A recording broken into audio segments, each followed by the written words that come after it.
जय श्री राधे कृष्णा, हर हर महादेव। तो ये जो क्लास है ये है सीए फाउंडेशन के लिए।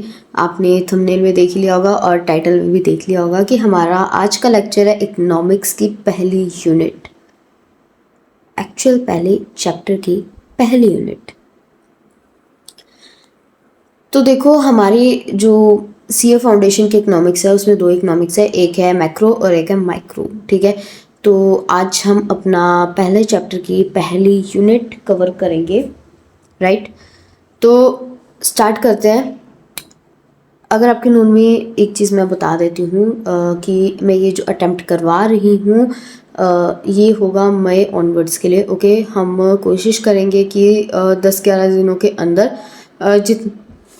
जितनी जल्दी हो सके 15-20-25 दिनों के अंदर अंदर हम अपना सारा इकोनॉमिक्स का सिलेबस रिवाइज कर लें। उसके साथ साथ हम अपना लॉ रिवाइज कर लें और अकाउंट्स रिवाइज कर लें। देखो, लॉ अकाउंट्स इन सब की तो मैं कोई गारंटी नहीं देती, बट इकोनॉमिक्स की मैं दे सकती हूँ कि इकोनॉमिक्स अगर आप मे अटैम्प्ट दे रहे हो तो इकोनॉमिक्स मैं आप लोगों की मे अटैम्प्ट स्टार्ट होने से पहले बहुत अच्छे तरीके से आपको करवा दूँगी कि आपको और कहीं से देखने की ज़रूरत ना पड़े। बट अगर आप लोग बाकी के सब्जेक्ट्स हैं वो आपको कहीं और से करने होंगे। और अगर बात करी जाए सितंबर ऑनवर्ड्स या फिर सितंबर अटेम्प्ट की, तो उसमें मैं मैथ को छोड़ के बाकी सभी की गारंटी ले सकती हूँ कि मैं बाकी सारे सब्जेक्ट, तीनों सब्जेक्ट आपको अच्छे से करवा दूँगी। मैथ्स मेरा सब्जेक्ट नहीं है, मैं मैथ्स नहीं पढ़ाती हूँ, बट इसके अलावा मैं बाकी के सारे सब्जेक्ट्स कराती हूँ। ओके, सो इकोनॉमिक्स, लॉ और अकाउंट्स, ये तीन सब्जेक्ट हैं। ये तीन सब्जेक्ट मैं सितंबर या उसके बाद वाले जितने भी एग्ज़ाम देने वाले, जिन्होंने जनवरी अटैम्प्ट आगे देना है, सितंबर अटैम्प्ट देना है, वो यहाँ से तीनों सब्जेक्ट कर सकता है। जिन्होंने मे अटैम्प्ट देना है वो सिर्फ इकोनॉमिक्स करे, बाकियों के लिए अभी प्लीज़ डिपेंड मत रहना। ओके, सो स्टार्ट करते हैं हम अपनी पहली यूनिट। हाँ, एक चीज़ और, अगर आपके नोन में कोई भी ऐसा बच्चा है जो 11th या 12th कर रहा है या बीकॉम में है, ठीक है, तो उसको ये ज़रूर बताइएगा कि यहाँ पे वीडियोस मिल रही हैं सारे सब्जेक्ट्स की। फ़िलहाल +1 और +2 की इको की नहीं डाल रही हूँ मैं, बट अकाउंट्स और बिजनेस स्टडीज़ ये दो सब्जेक्ट ज़रूर मिल रहे हैं। तो और हाँ, अगर आप लोगों को भी कोई भी ऐसा डाउट आता है कि ये चीज़ मुझे क्लियर नहीं हुई है इस वीडियो के अंदर, तो आप कमेंट सेक्शन में भी बता सकते हो या फिर मुझे इंस्टा पे भी मैसेज कर सकते हो। राइट, तो अभी हम स्टार्ट करते हैं। ठीक है, तो ये वन शॉट होगा, सारा पहली यूनिट इसी के अंदर हम कंप्लीट करेंगे। ओके, तो पहले हमें सबसे पहले what is business all about. देखो, हम बिजनेस इकोनॉमिक्स चैप्टर पढ़ेंगे, हम बिजनेस इकोनॉमिक्स एक सब्जेक्ट पढ़ रहे हैं, तो हमें पता होना चाहिए इकोनॉमिक्स क्या है, बिजनेस क्या है। ठीक है, तो हम पहले वो पढ़ते हैं, फिर इनका एक साथ मीनिंग देखेंगे, पहले अलग अलग फिर एक साथ। ठीक है, तो what is business all about, business क्या है। ठीक है, तो जो डिफरेंट बिजनेस एक्टिविटीज़ होती है ना, जो डिफरेंट बिजनेस होते हैं वो अलग अलग तरीके की एक्टिविटीज़ को रिप्रेजेंट करते हैं। ठीक है, कैसे रिप्रेजेंट करते हैं, एक सेट ऑफ इनपुट्स होता है उसको सेट ऑफ आउटपुट में ट्रांसफॉर्म करते हैं। ठीक है, जो कि इकोनॉमिक एक्टिविटी का एक एसेंस है। ठीक है, जैसे कि एक शुगर केन है। ठीक है, शुगर केन से क्या बनाई जाती है, शुगर बनाई जाती है। तो जो इनपुट है वो क्या है, शुगर केन्स। ठीक है, शुगर केन को डाल के क्या बनाया जाता है, चीनी बनाई जाती है, शुगर बनाई जाती है। ठीक है, तो ये क्या है, एक एक्टिविटी है जो कि एक बिजनेस रिप्रेजेंट कर रहा है कि हमने एक सेट ऑफ इनपुट्स की हेल्प से हमने एक सेट ऑफ आउटपुट को जनरेट किया है। ठीक है, देखो, इनपुट जो होते हैं उसको मेनली दो तरह से डिवाइड किया गया है। एक तो नॉर्मली जो हम लोग डिवाइड करते हैं, एक है जो हमारे इकोनॉमिस्ट ने डिवाइड किया है। ठीक है, तो और जो आउटपुट है वो भी हमारा दो पार्ट्स में डिवाइड है, गुड्स और सर्विसेज। तो जो हमारा इनपुट पार्ट होता है, ठीक है, उसके अंदर हमारा जो नॉर्मल साइड है उसमें हमारी चार चीज़ें आती हैं, man, materials, machines and management. ठीक है, मैन जो लोग काम कर रहे हैं वो, जो मटेरियल यूज़ हो रहा है, जो इनपुट्स यूज़ हो रहे हैं वो, जितनी भी हमारी मशीन्स यूज़ हो रही है वो सारी इसमें आती हैं। जो भी हम मैनेजमेंट हमारी है, जितने भी हमारे मेंबर्स हैं वो इसके अंदर आते हैं। ओके, तो अब हमारा जो दूसरा पार्ट आता है इनपुट साइड का, वो है हमारी जो इकोनॉमिस्ट ने हमारे क्लासीफाई किए हैं। तो जो इकोनॉमिस्ट ने हमारे क्लासीफाई किए हैं उसके अंदर पहला आता है हमारा land, labour, capital and entrepreneurship. Economist कहते हैं कि जो इनपुट है वो सिर्फ हमारा मटेरियल नहीं होते हैं, इसके अलावा जहाँ पर हम उस प्रोडक्ट को, उन इनपुट्स को आउटपुट में बदल रहे हैं, यानी वो लैंड, उस लैंड को भी हम कंसीडर करते हैं। जो लोग उसको इनपुट को आउटपुट में कन्वर्ट करने में, ट्रांसफॉर्म करने में हेल्प कर रहे हैं, ठीक है, यूज़फुल हैं, उसको भी हम कंसीडर करते हैं, जिससे इकोनॉमिस्ट ने नाम दिया है लेबर का। कैपिटल, जो हम मटेरियल यूज़ कर रहे हैं उसको कैपिटल का नाम दिया है। एंटरप्रेन्योरशिप, जो पर्सन ये सारी चीज़ें करवा रहा है, इन शॉर्ट जो मैनेजमेंट है, उसको एंटरप्रेन्योरशिप का नाम दिया है। ओके और आउटपुट साइड के अंदर हमारे दो आते हैं, एक आती है हमारी गुड्स, एक आती है हमारी सर्विसेज। गुड्स और सर्विसेज, तो जो देखो हमारी जो सर्विसेज होती है वो होती हैं, जैसे कि मैं आप लोगों को पढ़ा रही हूँ, I am giving you services. आप डॉक्टर के पास जा रहे हो, उससे दवाइयाँ ले रहे हो, ठीक है, या फिर उससे सिर्फ सजेशंस ले रहे हो, ठीक है, अपना ट्रीटमेंट पूछ के आ रहे हो, टेस्ट पूछ के आ रहे हो, प्रिस्क्रिप्शंस ले रहे हो, तो वो हो जाती है हमारी सर्विसेज, ठीक है। लॉयर है, आप उसको बोल रहे हो हमारा केस लड़ दो, आपका केस लड़ रहा है, तो वो क्या है, अपनी सर्विसेज दे रहा है। बट गुड्स क्या होते हैं, गुड्स अलग अलग तरीके के होते हैं, ठीक है। कोई भी सामान जो आप खरीद रहे हो, या तो कंज्यूम करने के इंटेंशन से, या फिर उससे कुछ और प्रोड्यूस करने के इंटेंशन से, या कुछ और, ठीक है, उसको हम कहते हैं गुड्स। तो गुड्स होते हैं बहुत सारे तरीके के, जैसे consumer goods, producer goods, capital goods, private goods, public goods, merit, non merit, durable, non durable, ठीक है, अलग अलग होते हैं हमारे गुड्स, ठीक है। तो देखो जो हमारे कंज्यूमर गुड्स होते हैं वो होते हैं जिसको हम, जैसे हम बाहर से ब्रेड लेके आए और हमने उसे डायरेक्टली कंज्यूम कर लिया, वो होते हैं हमारे consumer goods. Producer goods, bread लेके आए, हमने उसे सैंडविच बनाया, उसे सेल कर दिया, वो गए हमारे प्रोड्यूसर गुड्स। कैपिटल गुड्स, जिससे हम फर्दर प्रोडक्शन करते हैं। प्राइवेट गुड्स, जो हमारे लिए ही सिर्फ बनी है। पब्लिक गुड्स, जो सारी जनता के लिए बनती है। मेरिट गुड्स, जो हमारे एसेंशियल गुड्स हैं, जो हम डेली यूज़ में, जिसे हम डेली यूज़ करते हैं, या फिर जैसे बादाम, काजू, ये सब होते हैं ना, ये होते हैं हमारे merit goods. Non merit goods, cigarette. Durable, जो एक बार, जिसको हम बार बार यूज़ कर सकते हैं। नॉन ड्यूरेबल होते हैं जिसको हम एक बार यूज़ कर सकते हैं। ओके, सो हमारे जो बिजनेस होते हैं वो अलग अलग तरीके की एक्टिविटीज़ परफॉर्म करते हैं, और अलग अलग तरीके के गुड्स वो प्रोड्यूस करते हैं या सर्विसेज हमें देते हैं, राइट।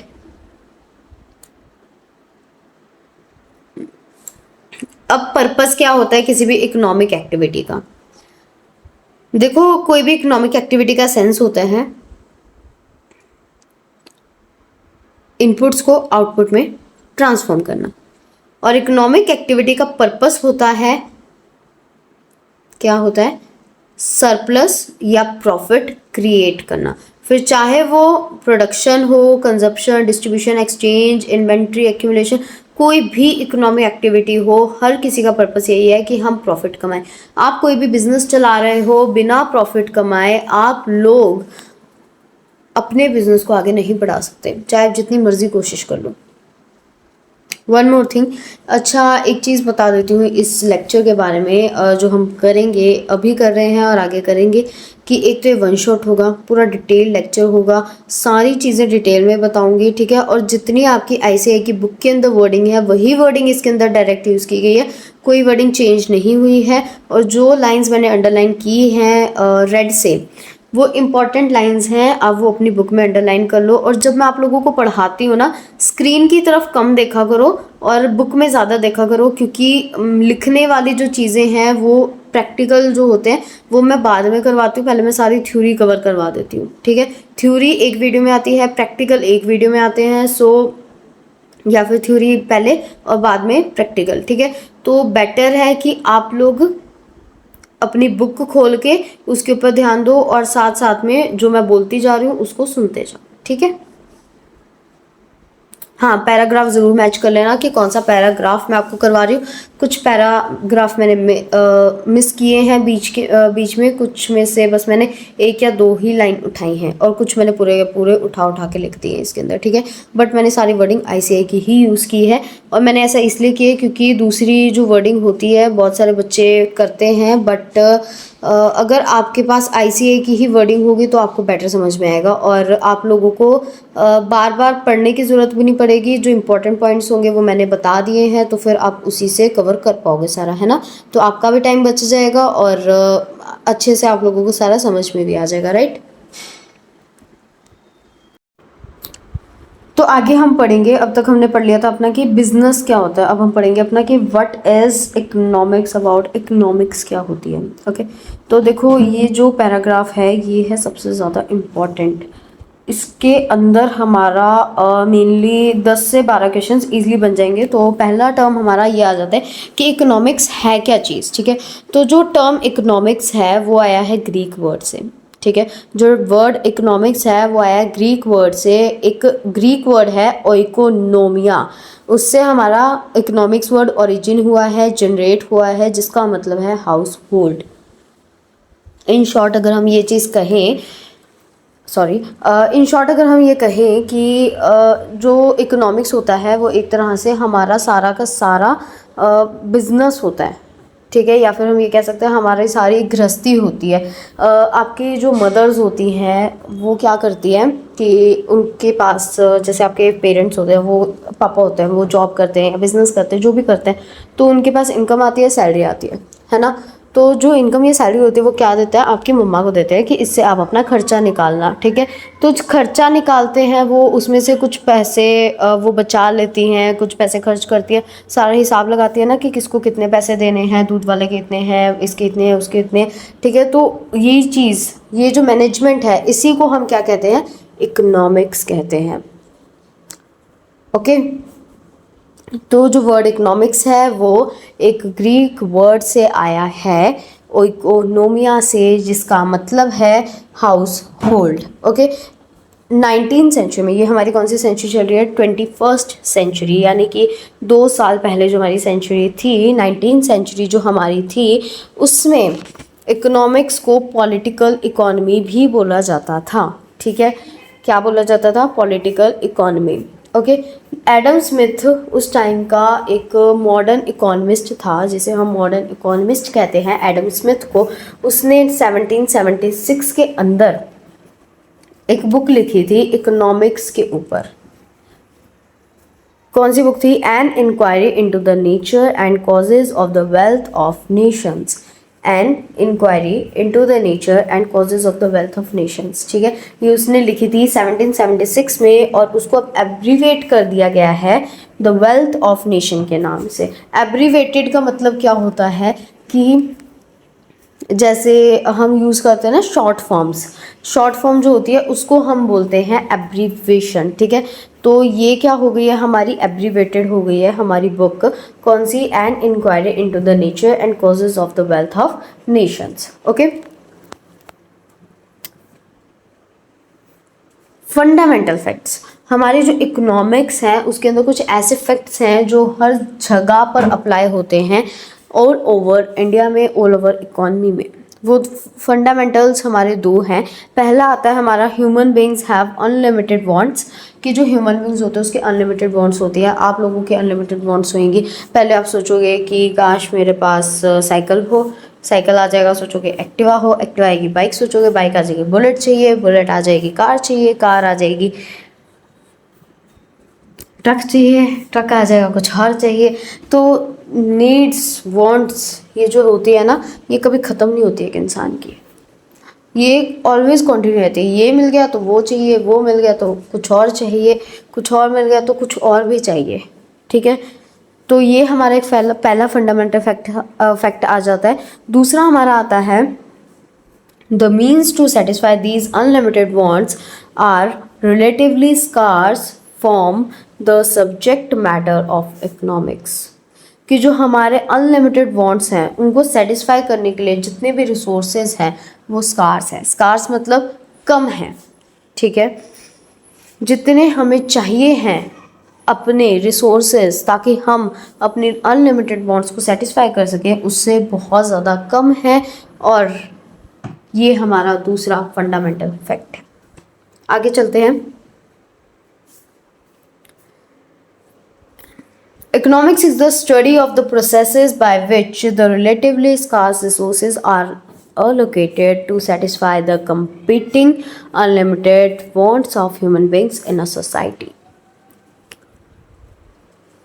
हमने बिजनेस का मतलब देखा, बिजनेस क्या है। हमने अब देखना है इकोनॉमिक्स का मतलब। तो इकोनॉमिक्स क्या है? इकोनॉमिक्स एक स्टडी है। किसकी study? Economics is the study of the processes. वो एक ऐसे प्रोसेस की स्टडी है जिसके अंदर हम ये चीज़ देखते हैं कि जो हमारे स्कार्स रिसोर्सेज हैं हम उन्हें किस तरीके से अलोकेट करें। अलोकेट मतलब किस तरीके से यूज़ करें कि हमारी जितनी भी अनलिमिटेड वांट्स हैं वो सेटिस्फाई हो जाए। ओके क्या है इकोनॉमिक्स? इकोनॉमिक्स एक ऐसे प्रोसेस की स्टडी है जो कि हमें ये बताती है कि हम अपने स्कार्स रिसोर्सेज को किस तरीके से यूज़ करें कि हमारी जितनी भी अनलिमिटेड वांट्स हैं वो सेटिस्फाई हो जाए। Of course the available resources will be efficiently use. जितने भी हमारे पास अवेलेबल रिसोर्सेज हैं हम उन्हें अच्छे से यूज़ करेंगे, इतने अच्छे से कि हमें हाई वैल्यू यूज़ उसका मिले, कि हमें कोई पछतावा ना हो कि हमने इसे ढंग से यूज़ नहीं किया है। ठीक है, आगे आप खुद पढ़ सकते हैं। बाकी इसके अंदर मेनली ये है कि जो इकोनॉमिक्स होता है वो हमें ये चीज़ बताता है कि हमने सारे स्कार्स रिसोर्सेज को एक साथ मिलाकर, ठीक है, गुड्स और सर्विसेज पे कैसे ट्रांसफॉर्म करना है। ओके हमने उसे किस तरीके से जितने भी स्कार्स रिसोर्सेज हैं, चाहे वो गुड्स हैं चाहे वो सर्विसेज हैं, हम उन्हें किस तरीके से यूज़ करना है कि हमारी जितनी भी अनलिमिटेड वांट्स है वो सेटिस्फाई हो जाए। साथ में हम उन गुड्स और सर्विसेज को आपस में एक दूसरे के साथ भी बांट सकें। ठीक है, तो अब हम पढ़ लेते हैं। देखो हमने अपना जो ऊपर रेड लाइन के अंदर हमारा लिखी हुई है लाइन वो है हमारा मीनिंग, इकोनॉमिक्स का मीनिंग। अब इकोनॉमिक्स की डेफिनेशन देख लेते हैं। इकोनॉमिक्स की डेफिनेशन है the definition of economics with the narrow focus on using the relatively scarce resources to satisfy human wants. कि जितने भी हमारे रिलेटिवली स्कार्स रिसोर्सेज हैं वो क्या करते हैं, ह्यूमन वांट्स को सेटिस्फाई करते हैं। Is the domain of modern new classical micro economic analysis. Modern new classical क्या है कि जो हमारी क्लासिकल अप्रोच थी उसको हमने थोड़ा सा उसके अंदर मॉडर्न अप्रोच को भी ऐड ऑन कर दिया है, तो वो हमारी क्या बन गई है, modern new classical micro economic analysis. Okay, तो उसका मेन डोमेन क्या है कि हम अपने स्कार्स रिसोर्सेज को यूज़ करके अपनी अनलिमिटेड वांट्स को, अपने ह्यूमन वांट्स को किस तरीके से सेटिस्फाई कर सकते हैं। ओके आगे चलते हैं। सो ये इतना बड़ा जो पैराग्राफ है इसके अंदर इम्पॉर्टेंट पार्ट हम देखेंगे। ठीक है, देखो हमारे पास बहुत रिसोर्सेज हैं, बहुत ज़्यादा रिसोर्सेज हैं, लेकिन जितनी हमारी पॉपुलेशन है उसके कंपैरिजन में हमारे रिसोर्सेज कम हैं। तो हमारी जितनी भी प्रोडक्टिव कैपेसिटी है, हमारे मॉडर्न इकोनॉमीज, हमारी जितनी भी मॉडर्न इकोनॉमी है उसकी जितनी भी प्रोडक्टिव कैपेसिटी है वो बहुत ज़्यादा इंक्रीज़ हो रही है। प्रोडक्टिव कैपेसिटी मतलब कि जो प्रोडक्शन हो रही है, जितनी भी हमारी फर्म्स हैं, हमारी इंडस्ट्रीज़ हैं, वो जितनी भी हमारी प्रोडक्शन कर रही हैं, यूनिट्स को प्रोड्यूस कर रही हैं, वो दिन ब दिन बढ़ रही है। ठीक है, वो बहुत ज़्यादा बढ़ रही है। हमारी जितनी लेबर फोर्स है, हमारी पॉपुलेशन है वो बढ़ रही है, न्यू सोर्स हमारे बढ़ रहे हैं, न्यू रॉ मटेरियल्स हमारे पास नए नए आ रहे हैं, हमारे पास अच्छे अच्छे इक्विपमेंट्स आ रहे हैं, हमारी टेक्नोलॉजी बहुत ज़्यादा बढ़ रही है। ठीक है, फैक्ट्रीज़ में बहुत ज़्यादा इंक्रीज़ आ रहा है, लेकिन इवन हमारी जो क्वालिटी है प्रोडक्ट्स की वो भी बहुत ज़्यादा इम्प्रूव हो रही है। पहले के मुकाबले हद से ज़्यादा सारी चीज़ें इम्प्रूव हो रही हैं। एजुकेशन अच्छी हो रही है, ठीक है, स्किल्स लोग ज़्यादा से ज़्यादा एक्वायर कर रहे हैं, और जितने भी नेचुरल रिसोर्सेज हैं उन्हें बहुत अच्छे तरीके से यूज़ किया जा रहा है। ग्रीनर सोर्सेज ऑफ एनर्जी लाए गए हैं, जैसे solar energy, wind energy, biomass energy, अलग अलग एनर्जीज लेके आए हैं, ग्रीनर एनर्जी, जो हमारी एनवायरनमेंट से हमें मिल जाते हैं। ठीक है, लेकिन इसके बाद भी हमारी जो प्रोडक्शन और इनकम है वो दोनों स्मूथली ग्रोथ नहीं कर रहे हैं।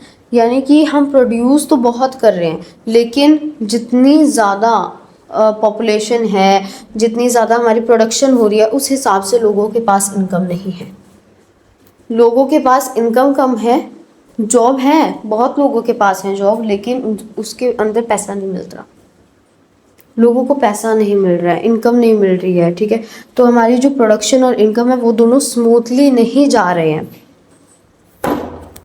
सॉरी, हम यहाँ से वापस से स्टार्ट करते हैं। हाँ, तो मैं क्या कह रही थी कि जो प्रोडक्शन है और जो इनकम है वो स्मूथली नहीं जा रही है। लोगों के पास जितनी ज़्यादा जॉब है उस हिसाब से, जितनी हमारी पॉपुलेशन है उस हिसाब से लोगों को इनकम नहीं मिल रही है।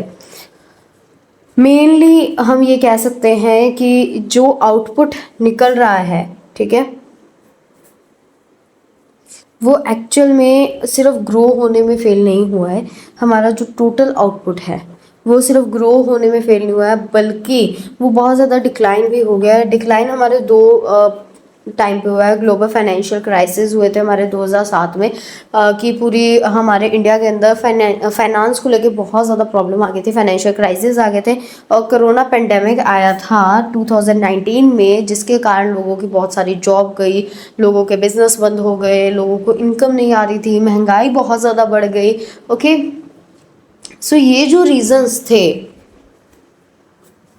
इन रीजंस के कारण क्या हुआ है, हमारी जो प्रोडक्शन है और हमारी जो इनकम है वो मैच नहीं हो पा रही है। द स्टडी ऑफ इकोनॉमिक्स, तो जो हमारी इकोनॉमिक्स की स्टडी है वो हमें ये चीज़ डेवलप करने में इनेबल करती है कि हम एक एनालिटिकल अप्रोच बनाएं जो कि हमें इकोनॉमिक इश्यूज़ को वाइडर रेंज के ऊपर अंडरस्टैंड करने में, एनालाइज करने में हेल्प करे।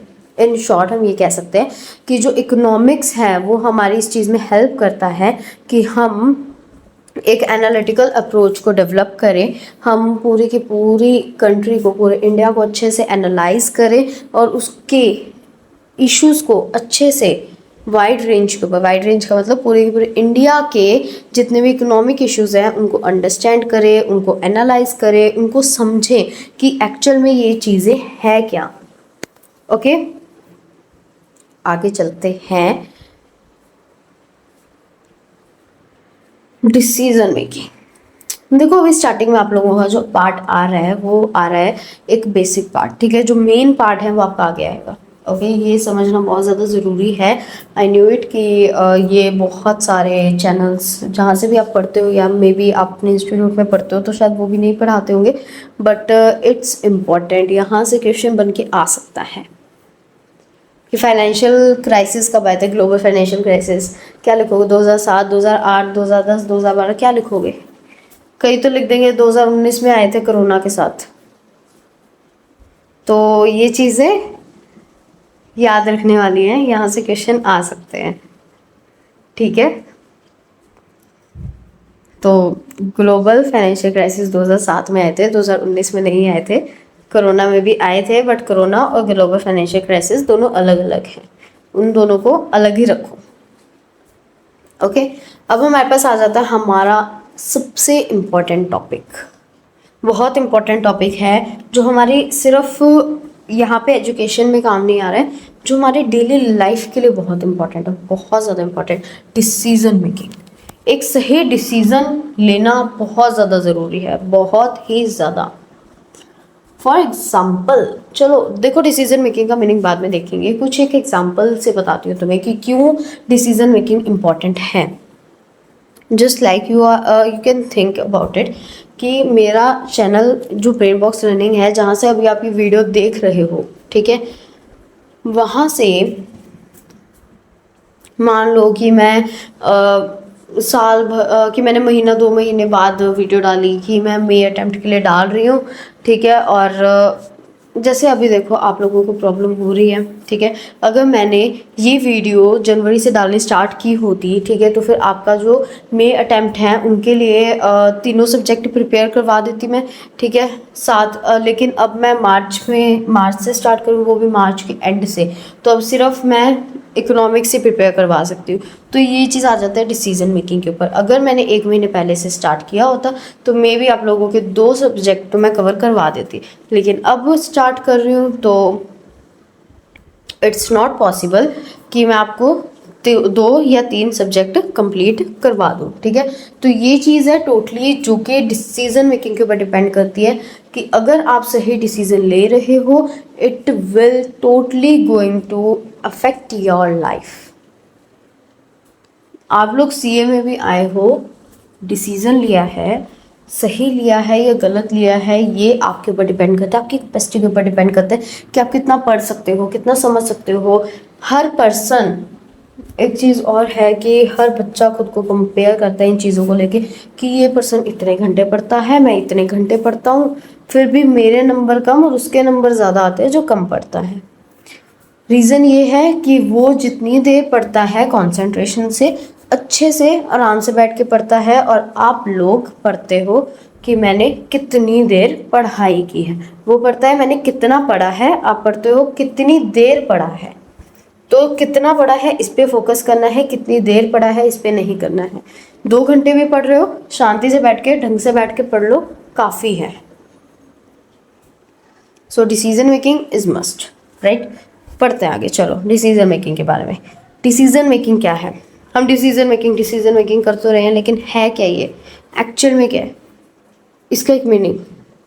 जब हम अपने लिए कोई एक एप्रोप्रिएट अल्टरनेटिव को सिलेक्ट करते हैं जो कि हमें सिर्फ एफिशिएंट मींस ना दे, बल्कि हमारे सिर्फ ऐसा ना करे कि, यार मेरी ज़ुबान से शब्द चला गया, छोड़ो उसको, फिर से बता देती हूँ। डिसीजन मेकिंग जो है वो एक ऐसा प्रोसेस है जिसके अंदर हम एक अप्रोप्रिएट अल्टरनेटिव को सिलेक्ट करते हैं, एक ऐसे अल्टरनेटिव को जो हमारे डिज़ायर्ड एंड का मतलब, जैसे आप लोगों ने सीए फील्ड को चूज़ किया, ठीक है, तो आप लोगों ने एक डिसीजन मेकिंग की, आपने ये चीज़ सिलेक्ट किया कि मैं फाउंडेशन कहाँ से करूँ, इंटर कहाँ से करूँ, फाइनल कहाँ से करूँ, आर्टिकलशिप कहाँ से करूँ। तो जितनी डिसीजन मेकिंग की है आपने, बहुत सारे अल्टरनेटिव्स हैं आपके पास, उन सारे अल्टरनेटिव्स में से आपने एक एप्रोप्रिएट अल्टरनेटिव को सिलेक्ट किया और उसकी हेल्प से आपको आपका डिज़ायर्ड एंड मिला, यानी आपको मिल गई सीए की डिग्री, ठीक है। इसको हम बोलते हैं डिसीजन मेकिंग। जब आपके पास बहुत सारे अल्टरनेटिव हों और आप उनमें से किसी एक एप्रोप्रिएट अल्टरनेटिव को सिलेक्ट करो जो आपको डिज़ायर्ड एंड दे आपका, उसको हम कहते हैं डिसीजन मेकिंग। लेकिन वो डिज़ायर्ड एंड मिलेगा मेहनत से, तो मेहनत is also very very very important. Okay, चलो आगे बढ़ते हैं। तो डिसीजन मेकिंग के अंदर हमारे पास क्या आ जाती हैं? देखो, जो अल्टरनेटिव्स हैं उनको इवेल्युएट करना होता है। इवेल्युएशन मतलब कि जैसे आपने कहीं से कोचिंग लेनी है, ठीक है, आपने मेरे पास से लेनी है, किसी और के पास से लेनी है, कहीं और से ले रहे हो, कहीं और से, मतलब हर बच्चा होता है जिसको अलग अलग समझ आता है ना। बहुत सारे चैनल्स हैं, एक हार्दिक सर का है, एक एसपीसी है ना, स्वप्निल पटनी क्लासेस हैं, और भी बहुत सारे 2-3 चैनल हैं, ठीक है। तो ये जो 2-3 चैनल हैं और एक मेरा चैनल है, ठीक है, तो हर बच्चे का अपना एक डिसीज़न होता है कि मैंने इकोनॉमिक्स इस टीचर से पढ़नी है, लॉ मैंने यहाँ से पढ़नी है, अनअकैडमी से पढ़नी है, यहाँ से पढ़नी है, वहाँ से पढ़नी, ठीक है। हर बच्चे का अपना एक डिसीज़न होता है, ठीक है। वो डिसीज़न कैसे लेता है? सभी को इवेल्युएट करके। आप कैसे डिसाइड करोगे कि मैंने किस टीचर से पढ़ना है? आप हर एक सब्जेक्ट 1 या 2 टीचर से पढ़कर देखोगे और समझोगे कि मुझे सबसे अच्छा किस टीचर का समझाया हुआ समझ आता है। तो जिस टीचर का समझाया हुआ आपको ज़्यादा समझ में आएगा, आप उस टीचर से जाके समझोगे, right. Rational judgment on the basis of the information and choice of particular alternative which the decision maker finds as the most suitable। इसका मतलब क्या? रैशनल जजमेंट का मतलब क्या है? सोच समझ कर, आपके पास जितनी भी इंफॉर्मेशन है उसके बेसिस पे आप सोच समझ कर जब जजमेंट कर रहे हो, ठीक है, या फिर आप कोई बेटर अल्टरनेटिव चूज कर रहे हो जो आपको सबसे बेस्ट लग रहा है, ठीक है, उसको हम कहते हैं डिसीजन मेकिंग। ये सारी चीज़ें हमारी डिसीजन मेकिंग के अंदर आती हैं। जो क्वेश्चन ऑफ जो चॉइस का क्वेश्चन होता है ना कि आपने किससे कोचिंग लेनी है, आपने कहाँ से आर्टिकलशिप करनी है, ये क्या है, ये एक चॉइस है, क्वेश्चन ऑफ चॉइस कि आपने कहाँ से क्या चॉइस आपने लेनी है। ठीक है, जैसे कि हमारे जितने प्रोडक्टिव रिसोर्सेज होते हैं, जैसे कि लैंड, लेबर, कैपिटल, मैनेजमेंट, ठीक है, वो सारे हमारे पास लिमिटेड हैं। ठीक है, और हम उनको एम्प्लॉय कर रहे हैं अल्टरनेटिव यूजेस पे कि इतने लोग हमारे उस पे लगेंगे, इतने लोग लगेंगे हमारे परचेज डिपार्टमेंट में, इतने लोग लगेंगे हमारे सेल्स डिपार्टमेंट में, इतने हमारे यहाँ पे लगेंगे, इतने वहाँ पे लगेंगे। ठीक है, तो हम क्या कर रहे हैं, अपनी अल्टरनेटिव यूजेस कर रहे हैं एम्प्लॉयमेंट में भी। तो जो क्वेश्चन ऑफ चॉइस है वो अराइज होता है हमारा, ठीक है, क्यों होता है, क्योंकि हमारे जितने प्रोडक्टिव रिसोर्सेज है वो लिमिटेड हैं और हमें उनके अल्टरनेटिव यूजेस बना के और उन्हें एम्प्लॉयड करना है। एम्प्लॉयड करना मतलब उनको अच्छे से यूज़ करना है। ठीक है, अगर शॉर्ट में कहें तो डिसीजन मेकिंग हमारा अराइज ही तब होता है जब हमारे पास अल्टरनेटिव्स होते हैं। मान लो आपके पास अनलिमिटेड रिसोर्सेज है, अनलिमिटेड, तो कहाँ आप चॉइस करोगे भाई, आपका दिल करेगा मैं ये भी ले लेता हूँ, वो भी ले लेता हूँ। ठीक है, आपने कोई चॉइस करनी ही नहीं है, आपके पास पैसा अनलिमिटेड आ गया तो आप कुछ भी खरीद सकते हो, आप वो देखोगे ही नहीं कि मैंने क्या खरीदना है क्या नहीं। अगर आपके पास कोई चॉइस ही नहीं है, दूध है, दूध से कुछ नहीं बन सकता, मान लो सिर्फ दूध का दूध ही रहेगा, तो आप क्या बनाओगे उससे, कुछ नहीं बना सकते। लेकिन आपके पास अब चॉइस है कि आप उससे घी बना लो, मक्खन बना लो, दही बना लो, पनीर बना लो, लस्सी बना लो, कुछ भी बना लो यार, इतना कुछ बनता है उससे। मेवा मावा होता है, खोया होता है, वो निकाल लो, ये कर लो, वो कर लो।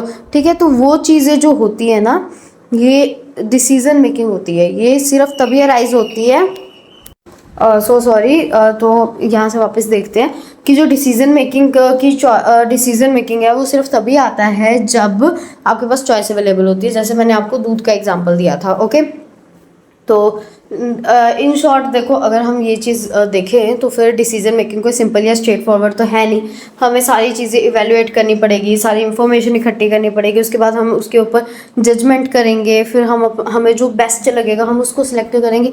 तो ये सारी चीज़ें एक सिंपल या स्ट्रेट फॉरवर्ड नहीं है, ये बहुत ज़्यादा डायनेमिक और कॉम्प्लेक्स है। हर बार डिसीजन आपका चेंज होगा। आपने कोई स्ट्रैटेजी बनाई है पढ़ने के लिए, आप उसके अकॉर्डिंग चल रहे हो, लेकिन आपको लग रहा है कि इसके अकॉर्डिंग अगर मैं चला तो फिर सही से सारा सिलेबस कवर नहीं हो पाएगा, तो आप क्या करोगे, स्ट्रेटेजी को चेंज कर दोगे, राइट। तो कॉम्प्लेक्स और डायनामिक होती है, ठीक है, डिसीजन मेकिंग। ओके, तो अब देखो डिसीजन मेकिंग के हम कुछ एग्जांपल्स देख लेते हैं कि किस तरीके की हमारी डिसीजन मेकिंग होती है। जैसे कि हमारी फर्म को इस बिज़नेस के अंदर घुसना चाहिए या नहीं। जैसे मेरी फर्म है, मान लो स्टेशनरी का मैं काम कर रही हूँ, मैं स्टेशनरी के प्रोडक्ट्स बना रही हूँ, तो मैं खाने पीने की फर्म में घुसना चाहूँ तो क्या घुस सकती हूँ, नहीं। लेकिन अगर मैं चाहूँ कि मैं प्रिंटर्स बना लूँ तो उसके अंदर अगर मैं घुसना चाहूँ तो मैं घुस सकती हूँ, क्योंकि वो भी हमारा स्टडी से रिलेटेड होता है। ओके, तो ये चीज़ हमारी डिपेंड करती है कि हमारी फर्म को किस बिज़नेस में घुसना है, हमारी फर्म को ये प्रोडक्ट लॉन्च करना चाहिए या नहीं, ये मार्केट में इसका कंपटीशन है या नहीं है, लोगों की डिमांड है या नहीं है इस प्रोडक्ट को लेके। अगर फर्म ने कोई प्रोडक्ट लॉन्च करने का डिसाइड किया है तो किस टेक्निक से वो प्रोडक्शन करेंगे। ओके, ये भी एक क्वेश्चन अराइज होता है, ये भी डिसीजन मेकिंग होनी चाहिए। हमारी जो फर्म है वो नेसेसरी इनपुट्स है वो कहाँ से लेके आएगी, किस प्राइस पे लेके आएगी कि हमारे जो मार्केट का कॉम्पिटिटिव एज है उसको वो मैच कर सके।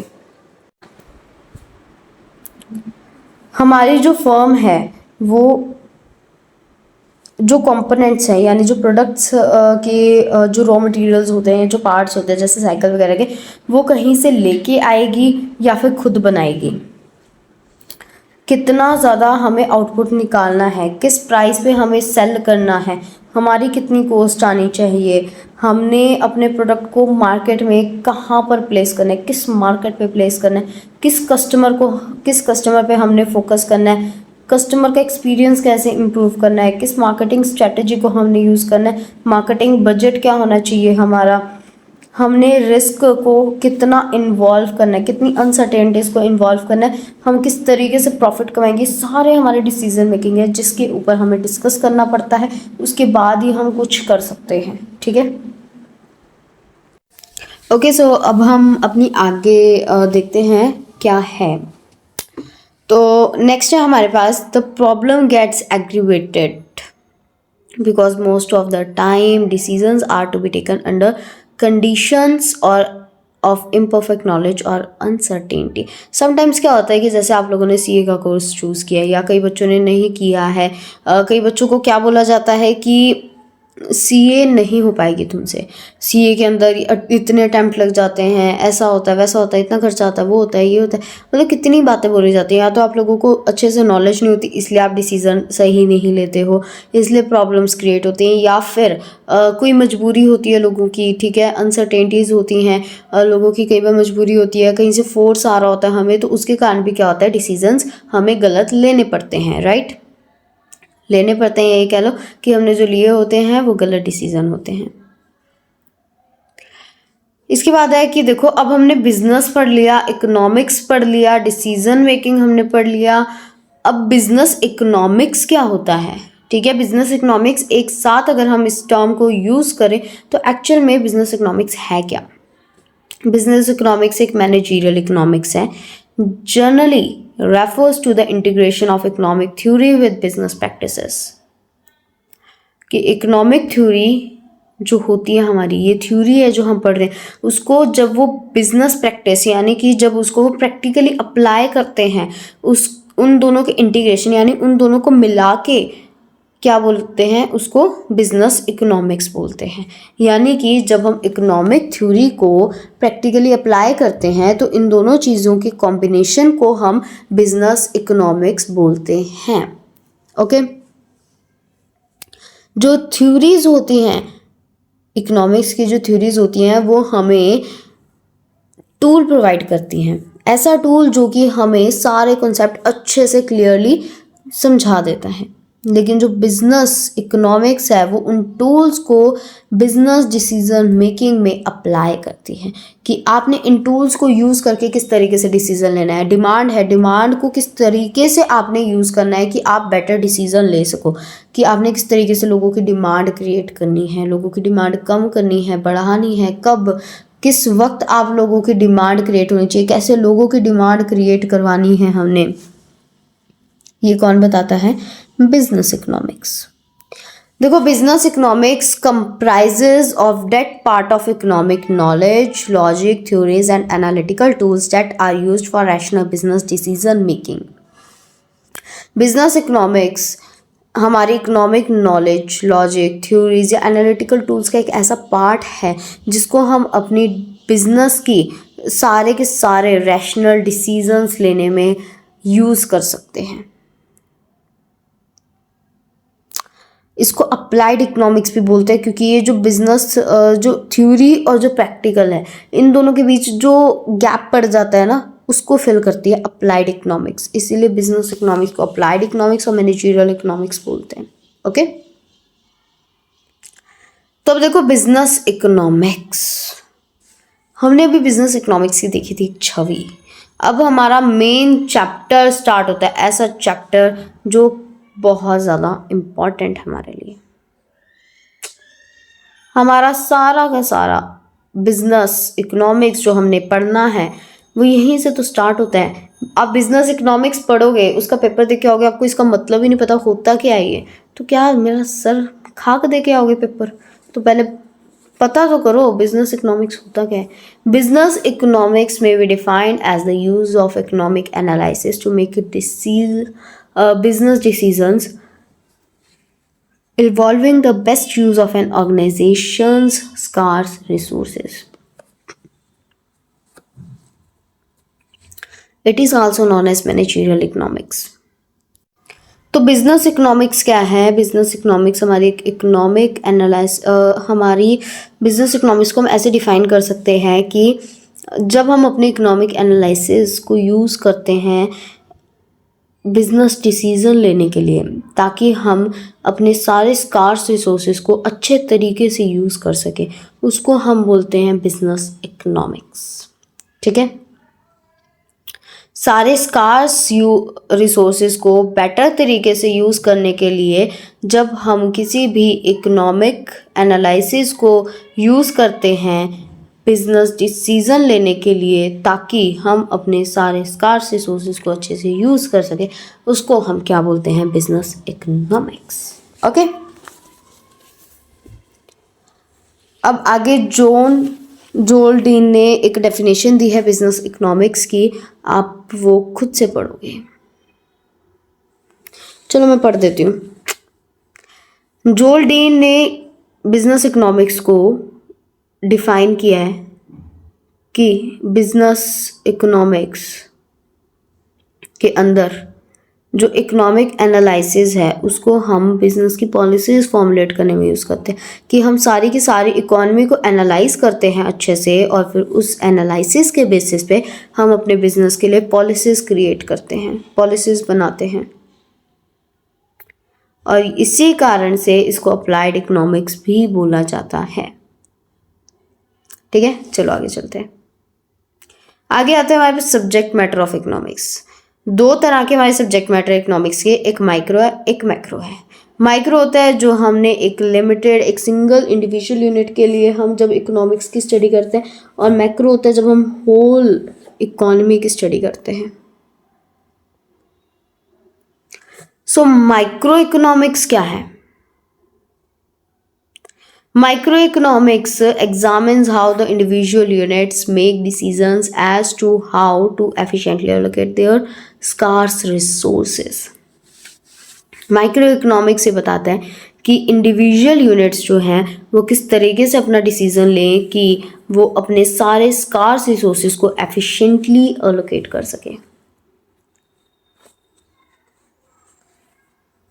ठीक है, कि माइक्रो इकोनॉमिक्स क्या बोलता है कि इंडिविजुअल यूनिट्स जो है हमारी, वो किस तरीके से हमारे सारे किस तरीके से डिसीजन ले कि हमारे जितने भी स्कार्स रिसोर्सेज हैं उनको एफिशिएंटली अलोकेट किया जा सके।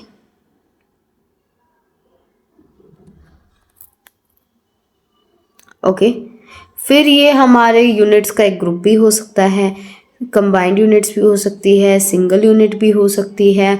ठीक है, तो कुछ भी हो सकता है इसके अंदर। ओके, हम मेनली क्या स्टडी करते हैं माइक्रो इकोनॉमिक्स में, वो देखो कंज्यूमर बिहेवियर, कि एक कंज्यूमर है, उसका बिहेवियर, उसकी टेस्ट, उसका प्रेफरेंस, उसकी लाइकिंग डिसलाइकिंग, इसको हम देखते हैं। एक प्रोडक्ट है, हमने उसका प्राइस कितना रखना है कि लोग ज़्यादा उसको खरीदें। इंडस्ट्री की लोकेशन क्या होनी चाहिए, कहाँ पर हमने इंडस्ट्री सेटअप करनी है कि हमारे पास ज़्यादा से ज़्यादा लोगों के ऑर्डर्स आएँ।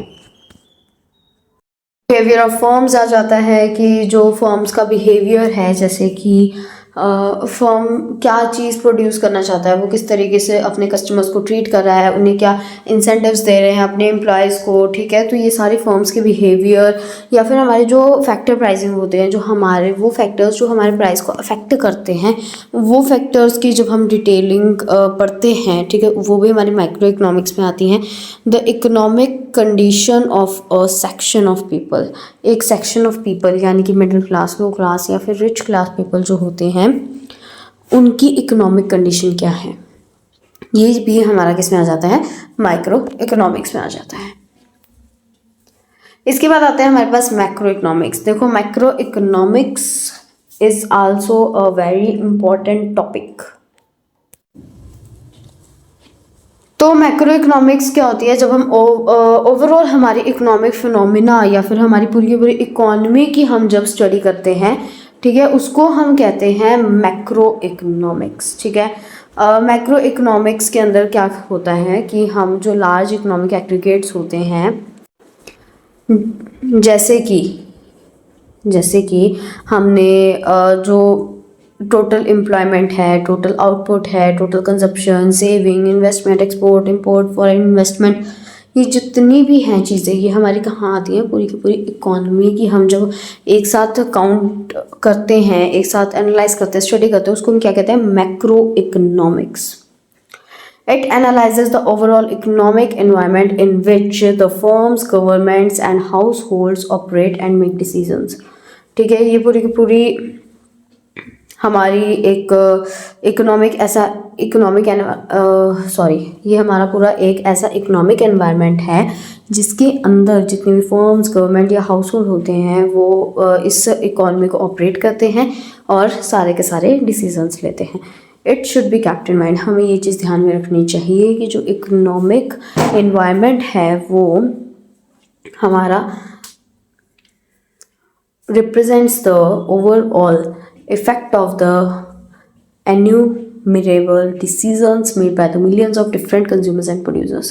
हमारे जितने भी अलग अलग कंज्यूमर्स हैं या प्रोड्यूसर्स हैं वो जो डिसीज़न लेते हैं तो हमारा इकोनॉमिक एनवायरनमेंट हमें उसी डिसीज़न का रिजल्ट शो करता है, उसी डिसीज़न का इफ़ेक्ट शो करता है. Okay, and that's called the macro economics.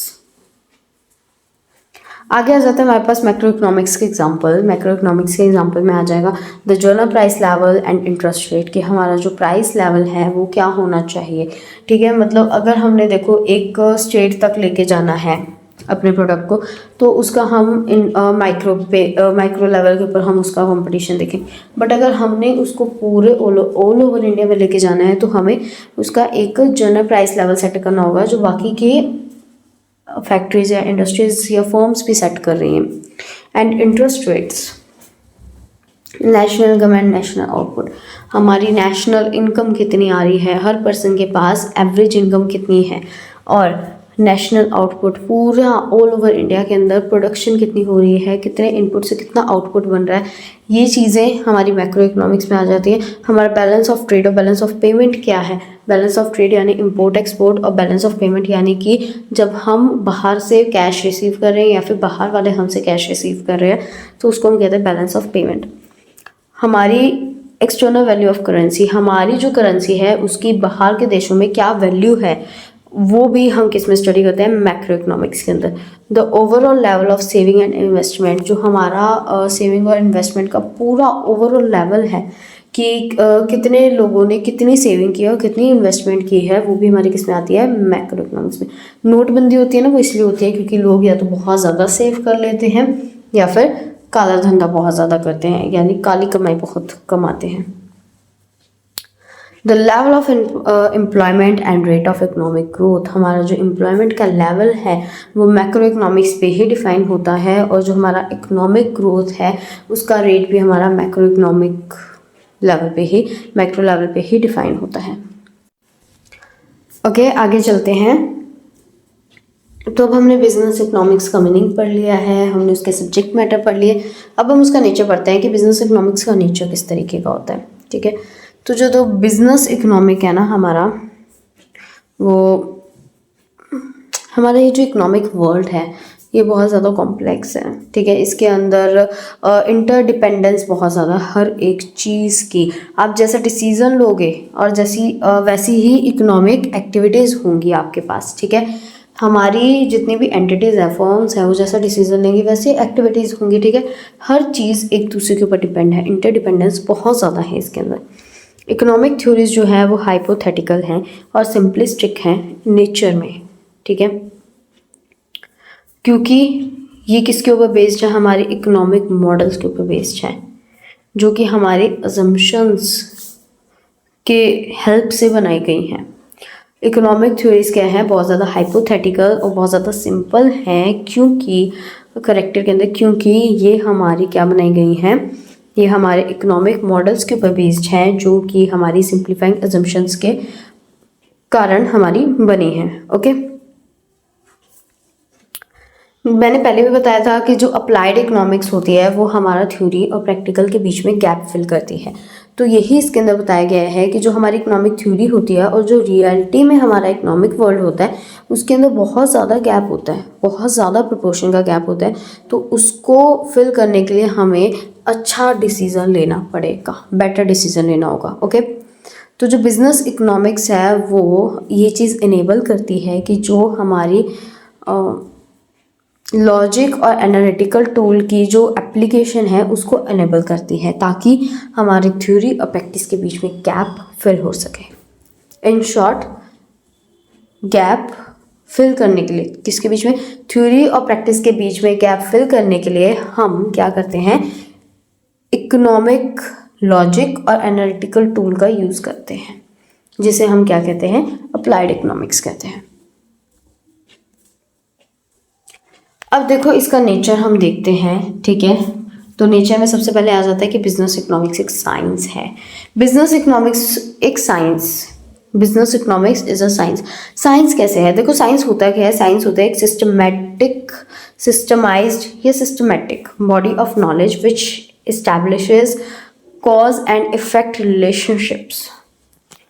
Cause and effect relationship कैसे, देखो जैसे आप कोई भी वो होता है ना, कोई भी एक फॉर्मूलाज होते हैं अलग अलग, उनके सॉल्यूशंस होते हैं, है ना। अरे फॉर्मूला सॉल्यूशन मैं वो नहीं कह रही मैथमेटिक्स वाले, मैं केमिस्ट्री के लैब वाले फार्मूलाज कह रही हूँ, जो उसके अंदर ट्यूब के अंदर होते हैं ना, फार्मूलाज होते हैं और उनके सॉल्यूशंस होते हैं अलग अलग, ठीक है। तो ये जो फार्मूला सॉल्यूशन ये सारी जितनी भी चीज़ें हैं, ठीक है, ये क्या है, effect, cause and effect relationship है। यानी आप दो सॉल्यूशंस को एक साथ मिला के एक फार्मूला बनाओ, ठीक है, वो क्या करेगा, कोई ना कोई आपको इफेक्ट देगा, राइट। तो वैसे ही ये क्या होती है, एक साइंस होती है, वही हमारी बिजनेस इकोनॉमिक्स भी है। आप एक डिसीजन ले रहे हो, उस डिसीजन का कुछ ना कुछ असर पड़ेगा, तो आपने कॉज क्या किया, डिसीजन लिया, इफेक्ट क्या पड़ा कि या तो बिजनेस बहुत आगे चला गया या बिजनेस डूब गया, है ना। तो ये क्या होती है हमारी, कि जो बिजनेस इकोनॉमिक्स है वो एक साइंस है। ओके, अरे यार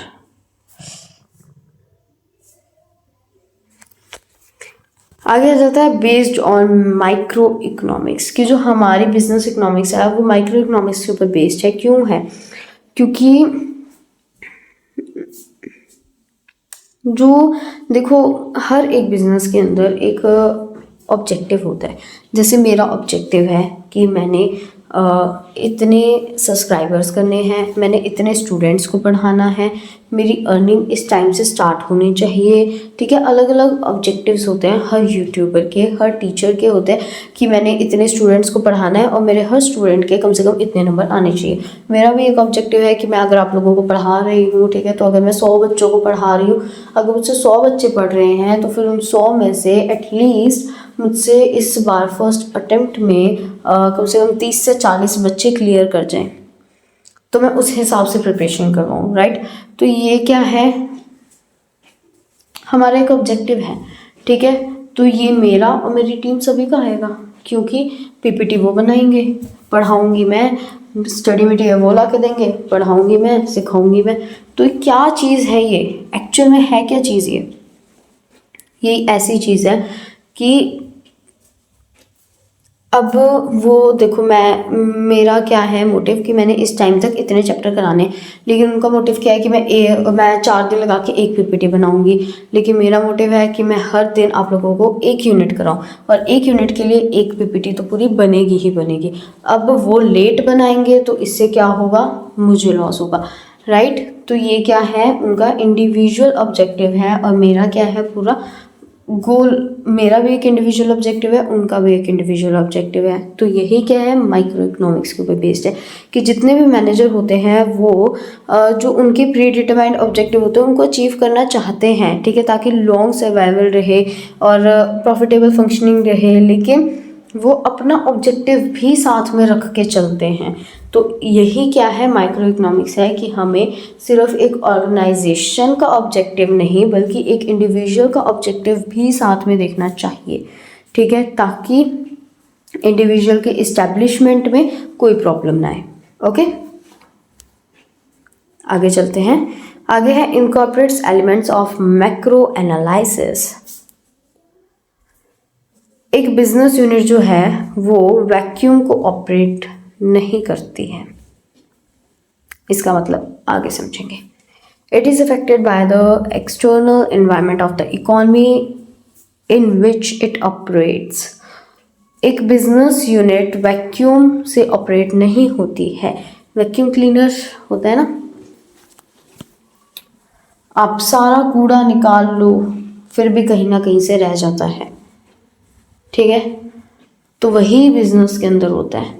आप जितनी मर्जी अंदर से ट्राई करने का कोशिश कर लो, जितना मर्जी, लेकिन नहीं कर पाओगे, पूरी तरह से अच्छे से बिजनेस को ग्रो नहीं कर पाओगे।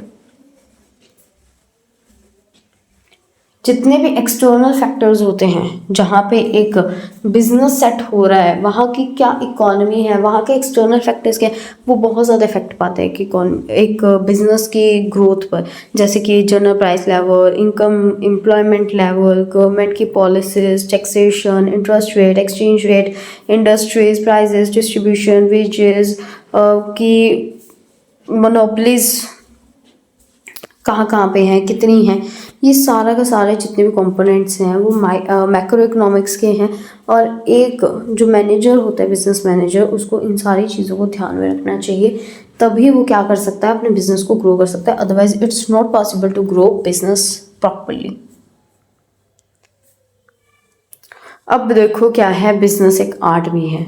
देखो बिजनेस आर्ट क्यों है, क्योंकि जो गैप पड़ जाता है थ्योरी और प्रैक्टिकल के बीच में, उसको अप्लाई करने के लिए क्या चाहिए, एप्लीकेशन थ्योरी, वो सॉरी इकोनॉमिक लॉजिक चाहिए हमें, है ना। और इकोनॉमिक लॉजिक को हम क्या करेंगे, इसके ऊपर अप्लाई करेंगे, ताकि जो गैप है वो फिल हो जाए और हमारे जितने ऑब्जेक्टिव्स हैं हम उसे अचीव कर सके। लेकिन अप्लाई सही तरीके से करना होगा। उसको अप्लाई करने के लिए क्या चाहिए, कला चाहिए। तो इसीलिए बिजनेस इकोनॉमिक्स क्या है, एक आर्ट भी है। Use of theory of markets and private enterprises, कि हमारी जो मार्केट की थ्योरीज है या फिर हमारी जो प्राइवेट एंटरप्राइजेस की थ्योरी है, हम उसको यूज़ करें। तो जो बिजनेस इकोनॉमिक्स है वो largely uses the theory of markets and private enterprises. It uses the theory of the firm and the resource allocation in the backup of a private enterprise economy.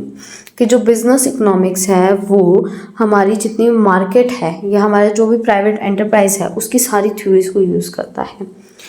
ये क्या करता है कि एक फर्म और उसके जितने भी रिसोर्सेज हैं, ठीक है, उन सभी को एक जगह पे लेता है, ठीक है, और फिर जो प्राइवेट एंटरप्राइजेज हैं उसको बैकड्रॉप पे डालता है। इसका क्या मतलब हुआ, इसका ये मतलब है इन शॉर्ट कि एक जो बिजनेस इकोनॉमिक्स है ना, वो ये चीज़ देखती है कि जो दूसरा प्राइवेट एंटरप्राइज इकोनॉमी है, ठीक है, जो दूसरी प्राइवेट एंटरप्राइज है वो कहाँ से अपने रिसोर्सेज ला रही है, ठीक है, किस तरीके से उसको यूटिलाइज कर रही है, ठीक है। तो वही चीज़ें वो क्या करता है, कॉपी पेस्ट करने की कोशिश करता है, right. Pragmatic in approach, pragmatic in approach का क्या मतलब हुआ। देखो प्रेगमेटिक का मतलब होता है कि जब हम जितने भी हमारे पास आइडियाज़ होते हैं या फिर हमारे जितने भी प्रिंसिपल्स होते हैं जो हमारे इकोनॉमिस्ट ने हमें दिए होते हैं, उनकी जगह पे जब हम अपनी प्रैक्टिकल नॉलेज को यूज़ करते हैं, हम प्रैक्टिकली किसी प्रॉब्लम को सॉल्व करते हैं, तो उसको हम कहते हैं प्रेगमेटिक इन अप्रोच, ठीक है। तो जो माइक्रो इकोनॉमिक्स है वो एक प्योरली थियोरेटिकल है, ठीक है, और वो हमारी क्या करती है, अनरियलिस्टिक अजम्पशंस को क्या करती है, एनालाइज करती है, ठीक है। वो एक्चुअल में हमारे जितने भी इकोनॉमिक फिनोमिना होते हैं उसको एनालाइज करती है अनरियलिस्टिक अजम्पशंस के अंडर रख के, कि हमारे जितनी भी अजम्पशंस हैं वो रियल नहीं हैं, वो हमारी फेक हैं। तो उसके अकॉर्डिंग वो क्या करते हैं, सारे इकोनॉमिक फिनोमिना को एनालाइज करती हैं, ओके। तो जो बिजनेस इकोनॉमिक्स है वो प्रेगमेटिक है अपनी अप्रोच के अंदर, कि वो हमारी जितनी भी प्रैक्टिकल प्रॉब्लम्स होती हैं उनके साथ टैकल करती है रियल वर्ल्ड के अंदर। रियल वर्ल्ड के अंदर देखो जो थ्योरी होती है उसके अंदर हम सिर्फ पढ़ते हैं, समझते हैं, करते हैं, ठीक है, लेकिन जो रियल वर्ल्ड है उसके अंदर हमें हमारी प्रैक्टिकल नॉलेज, प्रैक्टिकल प्रॉब्लम्स को हम प्रैक्टिकली किस तरीके से सॉल्व करेंगे, ये चीज़ें पता होनी बहुत ज़्यादा ज़रूरी है। तो इसलिए बिजनेस इकोनॉमिक्स हमारी प्रेगमेटिक है अप्रोच के अंदर, प्रेगमेटिक इन अप्रोच है, इनडिसिप्लिनरी इन नेचर। ये इनडिसिप्लिनरी है नेचर में, क्यों, क्योंकि ये बाकी की जितनी भी डिसिप्लिन्स हैं, ठीक है, उन सभी का क्या है, एक कॉम्बिनेशन है, ठीक है। इसके अंदर मैथमेटिक्स भी आती हैं, इसमें ऑपरेशन रिसर्च भी आता है, इसमें मैनेजमेंट थ्योरी भी आती है, इसमें अकाउंटिंग, मार्केटिंग, फाइनेंस, ट्रायड्स,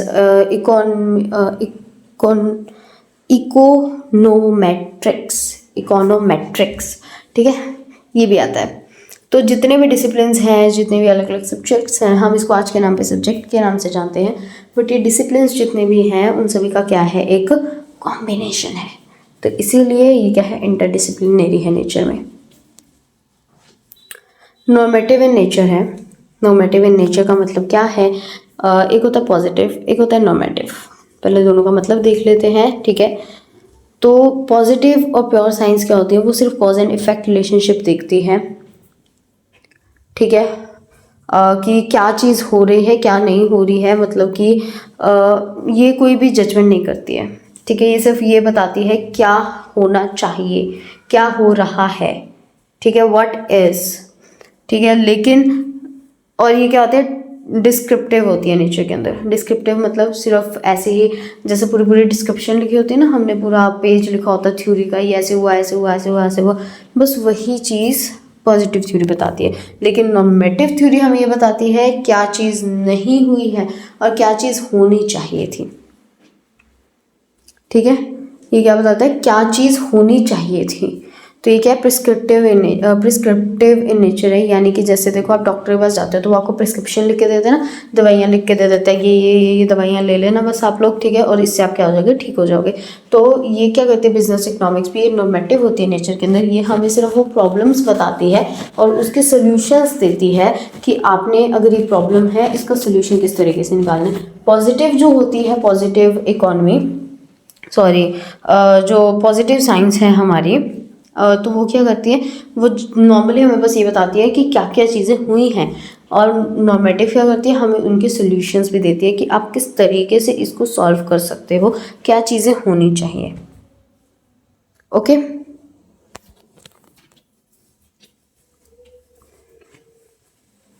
तो ये इसका पहला ही है, इसी का ये पार्ट है।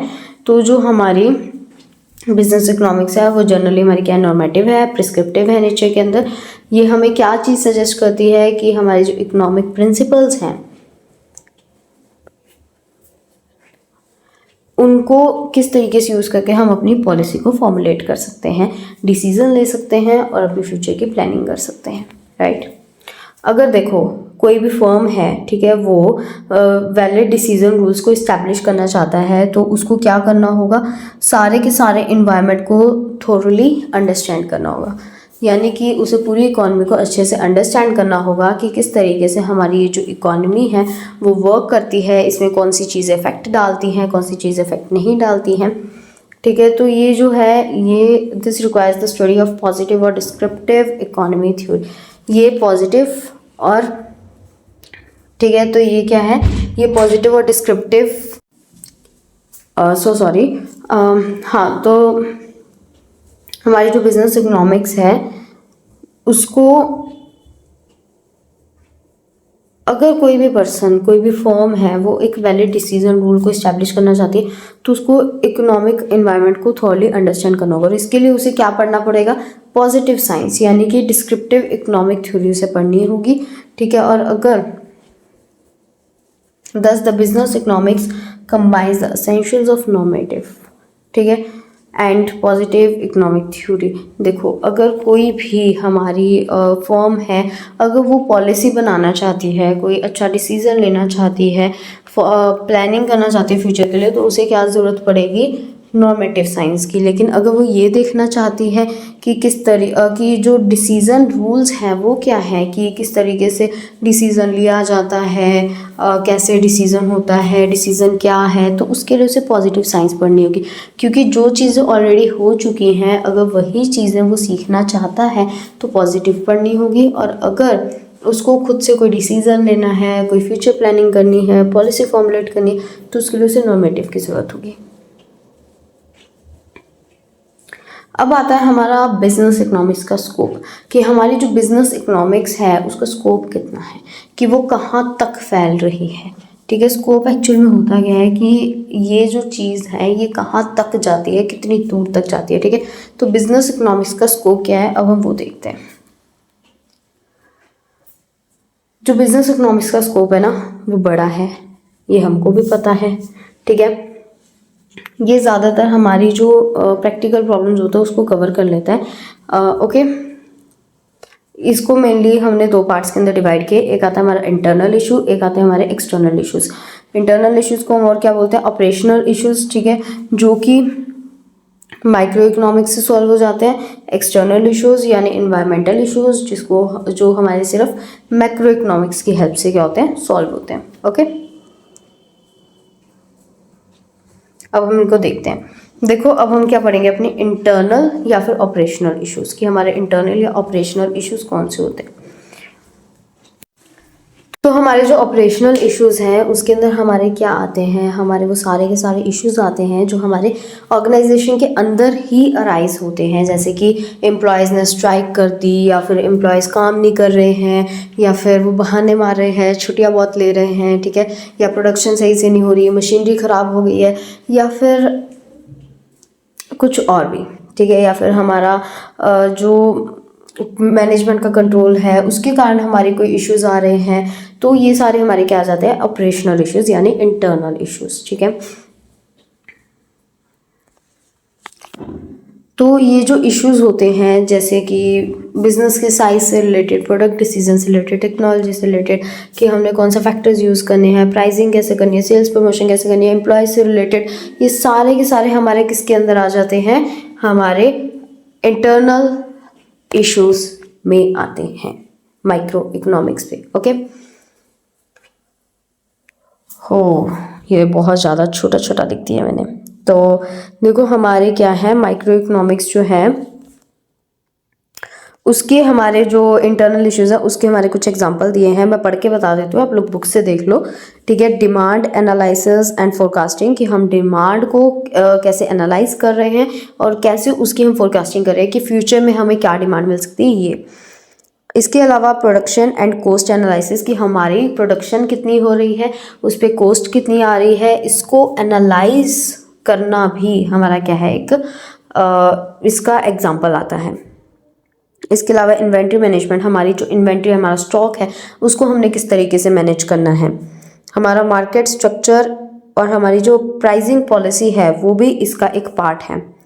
इसके अलावा हमने रिसोर्स कहाँ से एलोकेट करने हैं, किस तरीके से करने हैं, हमारी कैपिटल कितनी आएगी, इन्वेस्टमेंट डिसीजन, हमारे कैपिटल डिसीजन, हमारा प्रॉफिट का एनालाइज करना, रिस्क और अनसर्टेनिटी एनालिसिस, ये सारे हमारे क्या हैं, इसके एक एग्जांपल्स आ जाते हैं, ठीक है। अब इसको हम क्या करेंगे, थोड़ा सा डिटेल में पढ़ेंगे। तो देखो demand forecasting and demand analysis and forecasting है हमारा। तो जो डिमांड एनालिसिस है वो क्या पर्टेन करता है, pertain to the behaviour of the consumers in the market, कि डिमांड एनालिसिस जो है वो ये कहता है कि जो बिहेवियर है कंज्यूमर्स का वो मार्केट में कैसा है फिलहाल। So sorry for the disturbance. तो डिमांड एनालिसिस क्या है कि हमारी एट प्रेजेंट मार्केट के अंदर कंज्यूमर्स की क्या डिमांड है, क्या बिहेवियर है, ये बताता है। और डिमांड फोरकास्टिंग हमारी एक ऐसी टेक्निक है जो ये प्रेडिक्ट करती है कि फ्यूचर में हमारी गुड्स और सर्विसेज को लेके क्या डिमांड होगी। और ये हम कैसे प्रेडिक्ट करते हैं, हमारे पास्ट बिहेवियर पर, हमारे जो कंज्यूमर्स हैं उनकी पहले इन चीज़ों को लेके, हमारे प्रोडक्ट्स को लेके डिमांड कैसी रही है, इंक्रीज़ हुई है, डिक्रीज़ हुई है, कितने रेट से इंक्रीज़ हुई है, कितने रेट से डिक्रीज़ हुई है, कौन से कंज्यूमर्स ने ज़्यादा लिया है, कौन से कंज्यूमर्स ने कम लिया है। ये सारी चीज़ें हमारी क्या करती हैं, डिमांड फोरकास्टिंग में हेल्प करती हैं, राइट। इसको डिटेल से आप खुद पढ़ लेना, मैं आगे करवाती हूँ। प्रोडक्शन एंड कॉस्ट एनालिसिस, देखो प्रोडक्शन थ्योरी जो होती है वो हमारी ये बताती है कि इनपुट और आउटपुट के बीच में हमारा क्या रिलेशनशिप है, यानी कि कितना इनपुट लगाने से हमें कितना आउटपुट मिल रहा है, यानी हमें अगर एक शुगर केन हम यूज़ कर रहे हैं उससे हमें कितनी ग्राम शुगर मिल रही है और शुगर केन कितने ग्राम का था।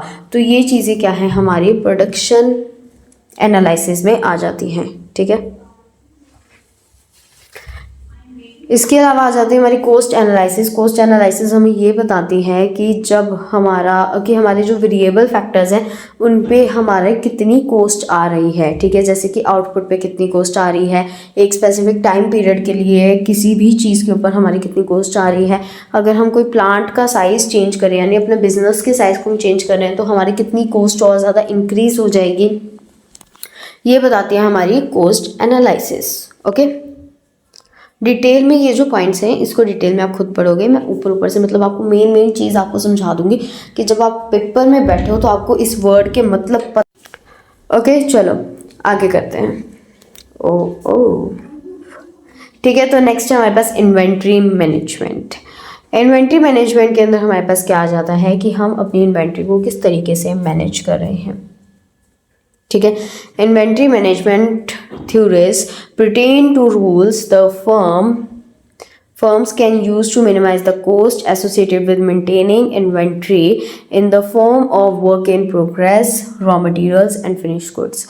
ठीक है, एक हमारी जो फर्म है वो किस तरीके से वर्क इन प्रोग्रेस आएगा, यहाँ पे प्रोसेस लिख दिया गया है, so sorry, work in progress कर लेना आप लोग। तो जो वर्क इन प्रोग्रेस है, वर्क इन प्रोग्रेस मतलब जो काम अभी चल रहा है, अभी जैसे कोई घर है, घर बन रहा है, ठीक है, तो वो क्या है, वर्क इन प्रोग्रेस, अभी प्रोग्रेस के अंदर है वो चीज़। ठीक है, तो वर्क इन प्रोग्रेस या फिर कोई रॉ मटेरियल या फिनिश्ड गुड्स, ये सारी चीज़ों को एक फर्म किस तरीके से मिनिमम कॉस्ट के ऊपर मेंटेन कर रहा है, मैनेज कर रहा है, एसोसिएट कर रहा है, उसको हम कहते हैं inventory management. Okay, mainly inventory management के लिए जो फर्म्स होते हैं, जो बिजनेस होते हैं, वो कौन सी एनालाइसिस मेथड्स को यूज़ करते हैं, ABC analysis, simple stimulation exercises, mathematical models.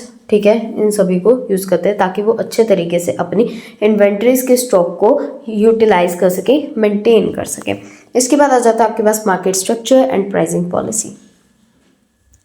जो मार्केट स्ट्रक्चर होता है या प्राइसिंग पॉलिसी है हमारी, देखो, जब analysis of the structure of the market provides information about the nature and extent of the competition which the firms have to face. एक firm को कितना कंपटीशन फेस करना है उसके बारे में जो नॉलेज होती है वो हमें कहाँ से पता चलती है, मार्केट स्ट्रक्चर से। एक मार्केट का स्ट्रक्चर किस तरीके का है, मान लो एक कपड़ा है कोई, ठीक है, या चलो कपड़े की छोड़ते हैं, एक पेन है, ठीक है, एक इंक पेन है, एक इंक पेन का मार्केट क्या है, यानी कि इंक पेन कहाँ कहाँ मिल रहे हैं, कौन से मिल रहे हैं, सबसे ज़्यादा इंक पेन कौन से बिक रहे हैं, बच्चों की डिमांड किस तरीके के पेन की आ रही है, उनको कमी क्या लग रही है इंक पेन के अंदर, उनको क्या फैसिलिटीज़ चाहिए इंक पेन के लिए। ठीक है, तो ये सारी क्या होती है, हमारा एक मार्केट स्ट्रक्चर है कि हमें मार्केट स्ट्रक्चर की अगर हम स्टडी करते हैं तो हमें ये चीज़ पता चलती है कि हमारे फर्म को कितना कंपटीशन फेस करना होगा। फिर आ जाती है हमारी प्राइसिंग पॉलिसी। जो हमारी प्राइस थ्योरी होती है वो एक्सप्लेन करती है कि किस तरीके से हमने अलग अलग मार्केट की कंडीशन, मार्केट कंडीशन जिस तरीके से हमारी चेंज होगी उस हिसाब से हमने कैसे अपने प्रोडक्ट के प्राइजेस को चेंज करना है। ओके, और कैसे हमने एक सुटेबल प्राइस फ्रेम करना है कि वो हमें हमारी फर्म को अच्छे से असिस्ट करे, यानी कि हमारी फर्म को हेल्प करे ग्रो करने में।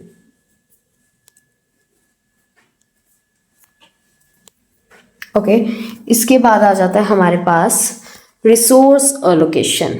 जो सा घूमता जाएगा वो मैं पढ़ा रही हूँ। ठीक है, रिसोर्स एलोकेशन में क्या आ जाएगा कि जो बिजनेस इकोनॉमिक्स है वो एडवांस टूल की हेल्प से, जैसे लीनियर प्रोग्रामिंग की हेल्प से क्या चीज़ बताती है हमें कि हम किस तरीके से अपने सारे रिसोर्सेज को ऑप्टिमम यूटिलाइजेशन कर सकते हैं, यानी उसका बेस्ट यूज़ हम कर सकते हैं।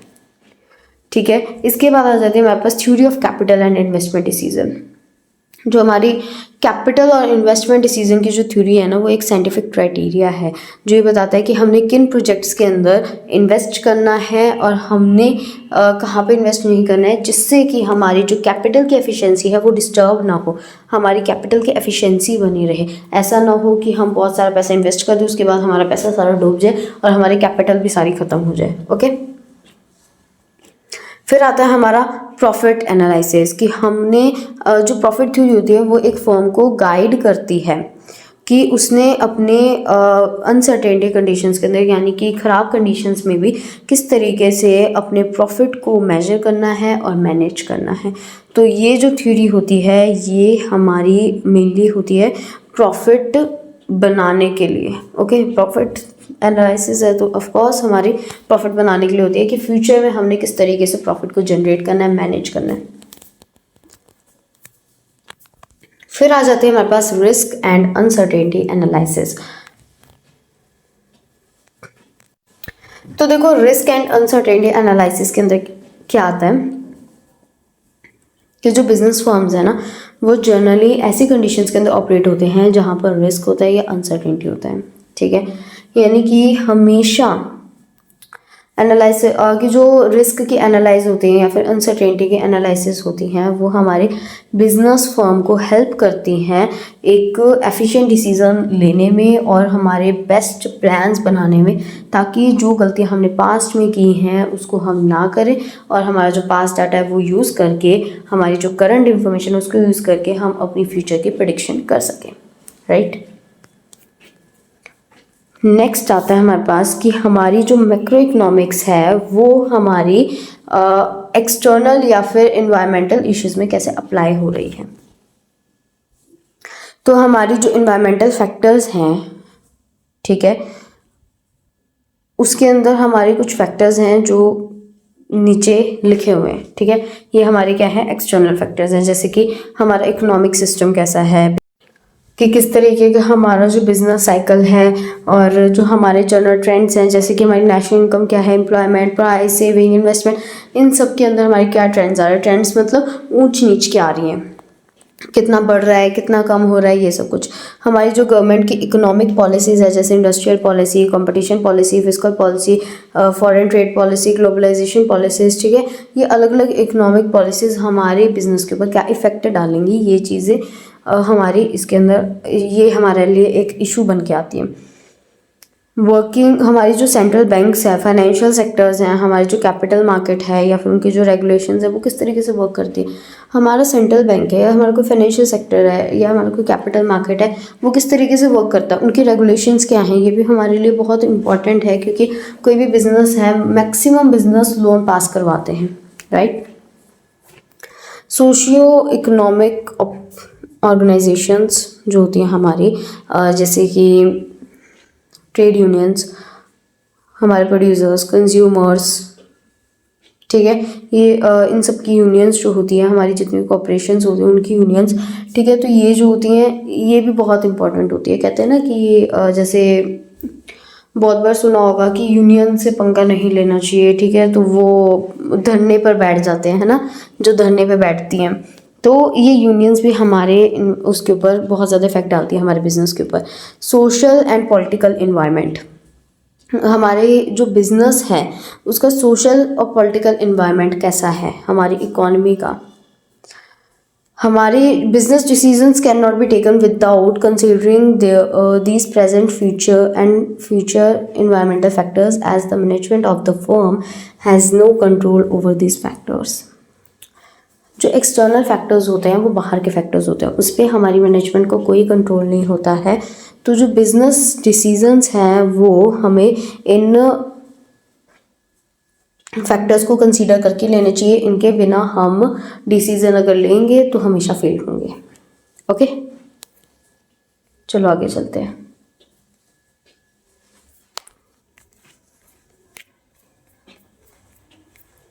ओके, सो अब हमारा लास्ट टॉपिक आ गया है, वो क्या है, इकोनॉमिक्स और बिजनेस इकोनॉमिक्स के बीच का डिफरेंस, ठीक है। तो सबसे पहले हम देखते हैं कि इकोनॉमिक्स और बिजनेस इकोनॉमिक्स के बीच का डिफरेंस क्या है, उसका मीनिंग, ठीक है। इकोनॉमिक्स के अंदर क्या आ जाता है कि हमारे इकोनॉमिक प्रिंसिपल जो होते हैं उनकी एक फ्रेमिंग आ जाती है कि वो किस तरीके से हमारे इकोनॉमिक प्रॉब्लम्स को सॉल्व करते हैं, ठीक है। एक फ्रेमिंग आने का मतलब है कि वो बता देते हैं कि अगर ये प्रॉब्लम आ गई है तो आप इसको ऐसे सॉल्व कर सकते हो, लेकिन बिजनेस इकोनॉमिक्स के अंदर वो एक्चुअल में उसको सॉल्व करके दिखाते हैं कि अगर आपको ये इकोनॉमिक प्रॉब्लम आ गई है तो आप इस प्रिंसिपल का यूज़ करके कि आप इस प्रिंसिपल का यूज़ करो, इसको सॉल्व कर लो, ठीक है। वो एक्चुअल में प्रैक्टिकल चीज़ दिखाते हैं। इकोनॉमिक्स का जो करेक्टर है वो माइक्रो भी है, मैक्रो भी है, लेकिन बिजनेस इकोनॉमिक्स का सिर्फ माइक्रो है, ठीक है। वो पूरी वर्ल्ड लेवल की प्रॉब्लम्स को सॉल्व नहीं करता है, वो सिर्फ एक माइक्रो लेवल की प्रॉब्लम्स को सॉल्व करता है। जो मेन टास्क है हमारे इकोनॉमिक्स का वो है कि इंडिविजुअल और एंटिटी सभी की नीड्स को पूरी करना, और बिजनेस इकोनॉमिक्स का मेन टास्क है प्रॉपर डिसीजन मेकिंग करना। इकोनॉमिक्स हमारी पॉजिटिव नॉर्मेटिव दोनों होती है, बिजनेस इकोनॉमिक्स हमारी नॉर्मेटिव होती है। पढ़ा था ना उसके नेचर के अंदर, normative in nature, right. Economics का जो स्कोप है वो ज़्यादा है क्योंकि उसके अंदर माइक्रो भी आती है, मैक्रो भी आती है, और बिजनेस इकोनॉमिक्स का नैरो स्कोप है क्योंकि इसमें सिर्फ माइक्रो आती है। इकोनॉमिक्स की ब्रांचेज हमारी क्या हैं? अप्लाइड ब्रांचेज हैं। मतलब जो इकोनॉमिक्स, ये दोनों एक दूसरे की क्या है? अप्लाइड ब्रांचेज हैं। देखो जो इकोनॉमिक्स है उसके पास बिजनेस इकोनॉमिक्स है एज इट्स अप्लाइड ब्रांच, यानी कि इकोनॉमिक्स बिजनेस इकोनॉमिक्स को यूज़ करेगा अप्लाई करने के लिए, किसी भी चीज़ में अप्लाई करने के लिए। और जो बिजनेस इकोनॉमिक्स है वो क्या है? इकोनॉमिक्स की एक अप्लाइड ब्रांच है। उल्टा घुमा फिरा के दिया हुआ है, एक बार पढ़ लेना, इसको डिफरेंस को समझ आ जाएगा। इसके बाद है कंसर्न्ड विथ, कि जितनी भी थ्योरीज होती हैं प्रोडक्शन से लेके कंजप्शन तक, उसके अंदर चाहे वो डिस्ट्रीब्यूशन ही क्यों ना हो, ठीक है, वो सारी की सारी इसके अंदर आती है इकोनॉमिक्स के अंदर। और इसके अंदर सिर्फ हमारी क्या आती है? Profit theory.